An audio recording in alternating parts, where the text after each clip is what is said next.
Big ബോസിന്റെ ലൈവില് ഇപ്പോൾ അവിടെ വോളിബോൾ കളി നടക്കുകയാണ്. അർജുനും സിജോയും സായിയും കൂടെ അവർക്ക് എവിടെ നിന്ന് ഒരു ബോൾ കിട്ടി. ആ ഒരു ബോൾ വെച്ച് അവരവിടെ കളിച്ചുകൊണ്ടിരിക്കുകയാണ്. അവർക്കിന്ന് പ്രത്യേകിച്ച് ഒന്നും ചെയ്യാനല്ലല്ലോ, ടാസ്ക് ഒന്നും ഇല്ലാത്തതുകൊണ്ട് തന്നെ വൈകുന്നേരം അവർ ചുമ്മാ ഗെയിമൊക്കെ കളിച്ച് ഇങ്ങനെ നിൽക്കുകയാണ്.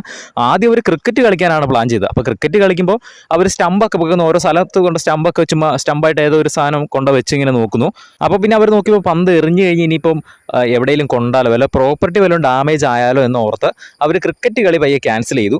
അത് കഴിഞ്ഞ് അവർ വോളിബോൾ കളി കളിക്കാമെന്ന് പറഞ്ഞുകൊണ്ട് അവർ 3 പേരും കൂടെ ഇങ്ങനെ അപ്പുറം ഇപ്പുറം നിന്ന് പന്ത് ഇങ്ങനെ ഇട്ട് തട്ടി കളിക്കുകയാണ്. അവിടെ കാണികളായിട്ട് കുറേ പേരുണ്ട് കേട്ടോ. നന്ദനയും നോറയും ജാസ്മിനും ജിൻഡോയും ബാക്കി എല്ലാവരും തന്നെ ഇതിങ്ങനെ കണ്ടുകൊണ്ടിരിക്കുകയാണ്. കുറച്ച് കഴിയുമ്പോൾ നന്ദനയും വന്ന് ജോയിൻ ചെയ്തു കേട്ടോ. അതാകുമ്പം രണ്ട് ടീം വെച്ച് അവരൊരു ചെരുപ്പ് വെച്ച് ലൈനൊക്കെ ഇട്ട് ബോർഡറൊക്കെ തിരിച്ച് അങ്ങോട്ടും ഇങ്ങോട്ടും കളിക്കുകയാണ്. ഇപ്പോൾ എന്തായാലും അവർ കളിയൊക്കെ ആയിട്ട് മുന്നോട്ട് പോയിക്കൊണ്ടിരിക്കുകയാണ്. ഇന്നത്തെ ദിവസം അവർക്ക് പ്രത്യേകിച്ചൊന്നും ചെയ്യാനില്ല. ഇന്ന് അവർ രാവിലെ തൊട്ട് ഉറക്കമായിരുന്നു. 11:30 ആയപ്പോഴാണ് എല്ലാവരും ഒന്ന് എണീറ്റ് വന്നത്. അത് കഴിഞ്ഞപ്പോഴും വീണ്ടും ഉച്ചയ്ക്ക് ചോറിനിട്ട് വീണ്ടും ഭയങ്കര ഉറക്കമായിരുന്നു. ഇപ്പോൾ അവർ എഴുന്നേറ്റ് ഗെയിമൊക്കെ കളിച്ചുകൊണ്ടിരിക്കുകയാണ്. എന്തായാലും വൈകിട്ടത്തെ എപ്പിസോഡിനായിട്ട് നമുക്ക് കാത്തിരിക്കാം. നന്ദനെ ഓൾറെഡി എവിക്റ്റായ വിവരം നമ്മളെല്ലാവരും തന്നെ അറിഞ്ഞാണ്.